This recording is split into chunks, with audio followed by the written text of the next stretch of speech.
Supreme Court Judge Justice Deepak Ji Mishra, Chairperson National Green Tribunal Justice Swatantra Kumar Ji, और Minister of Power and Renewable Energy, Coal and Mines, Shri Piyush Goyal, Secretary, Ministry of Environment, Shri Ajay Narayan Jha, Solicitor General of India, Shri Ranjit Kumar Ji, judges from different countries, judges from Supreme Court, legal luminaries, other dignitaries, students, brothers and sisters.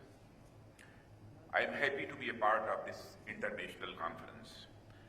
I would like to congratulate the National Green Tribunal for organizing this conference, which I am sure must have served as an appropriate platform for exchange of ideas and sharing experiences and knowledge on issues pertaining to environment. The well-being of humanity, the environment and functioning of the economy ultimately depends upon judicious and responsible management of the natural resources available on this planet.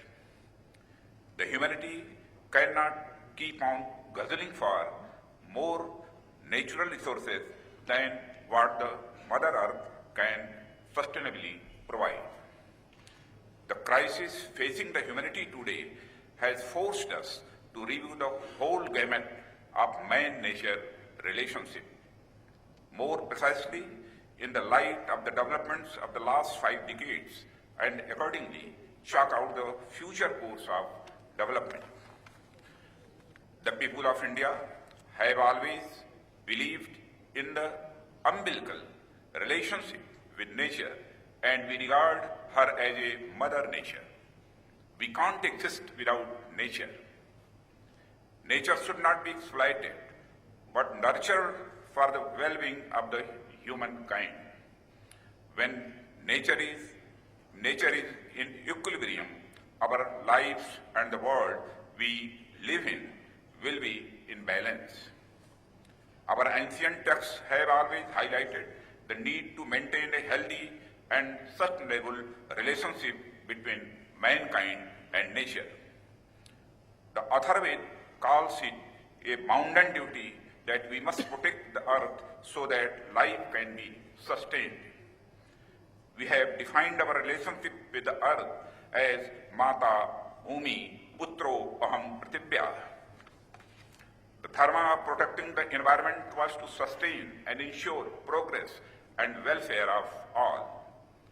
In this attempt, the ancient texts acted as a reinforcing factors between the right to exploit the environment and a duty to conserve it, which is now internationally recognized as the concept of sustainable development.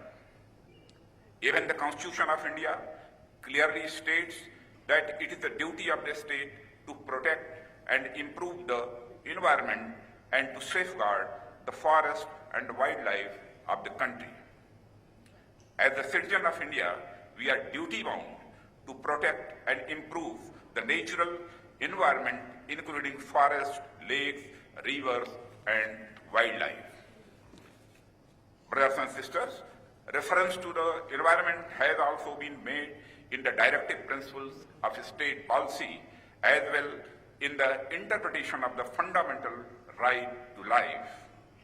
Thus, it can be safely adduced that right to a clean and healthy environment, as has been held by the Supreme Court, is one of the basic tenets of a civilized society. The 3 pillars of the Indian democracy, the legislature, executive, and judiciary, are keen to incorporate the philosophy of deliberative democracy in environmental decision-making for ensuring effective accomplishment of the diverse goals of environmental sustainability. Nature consists of all the living beings on earth which are mutually dependent on each other. But due to the pollution caused by human beings, many species are becoming extinct and the global climate is also changing at an extremely brisk pace. Pollution and climate change are adversely influencing our present, and they are also going to have a serious impact on our future. It has been observed that if current consumption and production patterns remain the same and population reaches approximately 9.6 billion by 2050, then we will need 3 planets to sustain our ways of living and consumption. Today, climate change has been recognized as a major global challenge. We in India believe that climate change is the result of emission of greenhouse gases and the resultant global warming that came from the industrial advancement in developed nations powered by fossil fuel. Although a developing country like India has little to do with this phenomenon, it has to face the consequences today. Climate change poses a big threat to millions of our farmers with the changes in weather patterns and increasing intensity of natural disasters.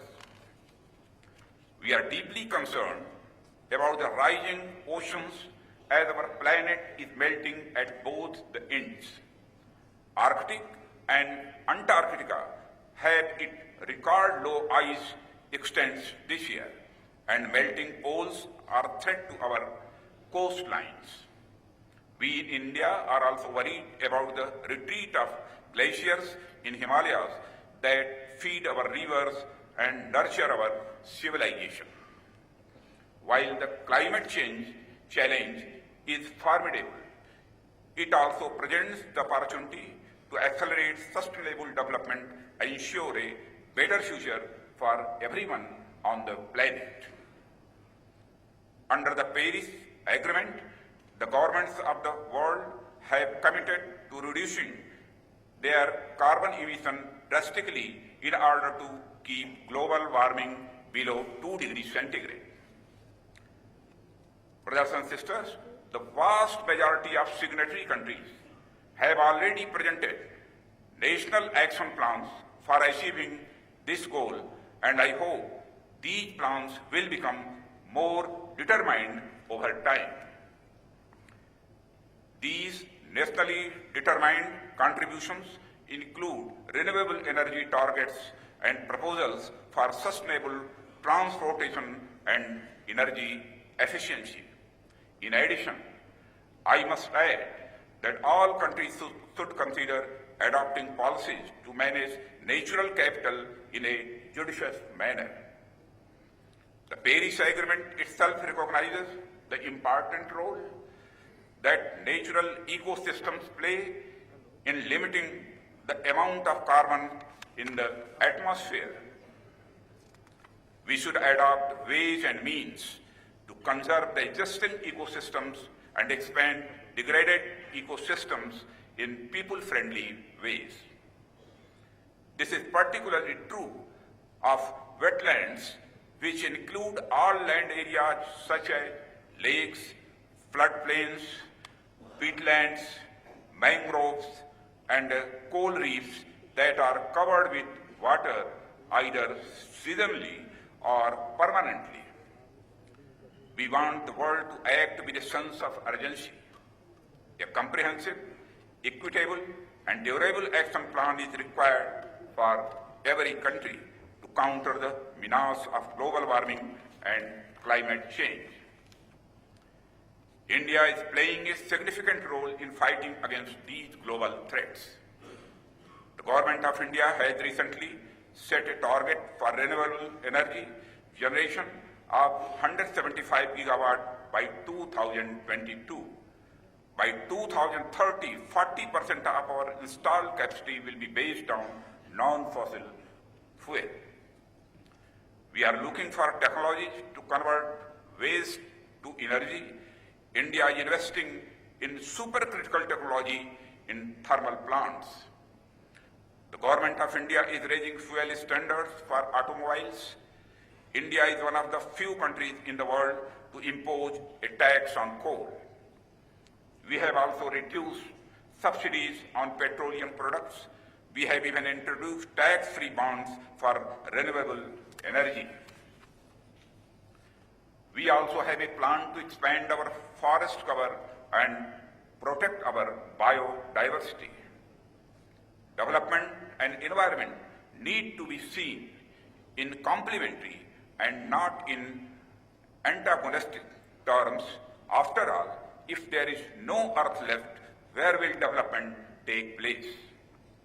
Inclusive development would not be possible without emphasis on environment protection.